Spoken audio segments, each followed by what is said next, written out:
আসসালামু আলাইকুম সুপ্রিয় দর্শক, আশা করি সবাই ভালো আছেন।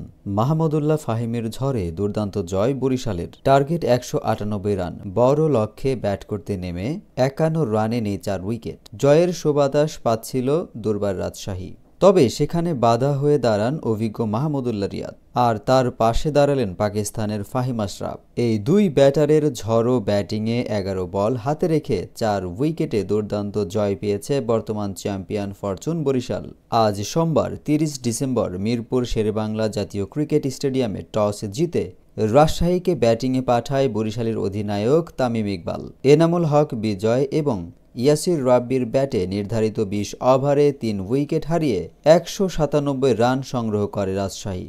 বিজয় ৫১ বলে ৬৫ রান করেন এবং ৪৭ বলে ৯৪ রানে অপরাজিত থাকে ইয়াসিন।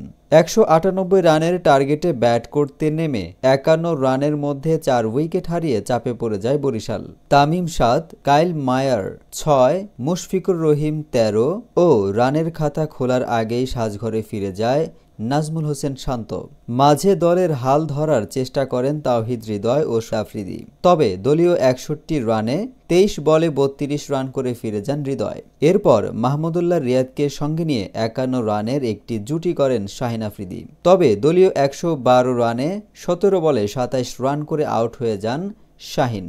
এরপর ক্রিজে আসা ফাহিমকে সঙ্গে নিয়ে আগ্রাসী ব্যাটিং করতে থাকেন মাহমুদুল্লাহ রিয়াদ। ৫ ওভারে বরিশালের প্রয়োজন ছিল ৫৮ রান। মাহমুদুল্লাহ ও ফাহিমের আগ্রাসী ব্যাটিংয়ে ১১ বল হাতে রেখে ৪ উইকেটে জয় পেয়ে যায় বরিশাল। দুজনেই তুলে নেন ৫০। মাহমুদুল্লাহ রিয়াদ ২৬ বলে করেন ৫৬ রান এবং ফাহিম ২১ বলে ৫৪ রানে অপরাজিত থাকেন। রাজশাহীর পক্ষে তাসকিন আহমেদ নেন ৩ উইকেট।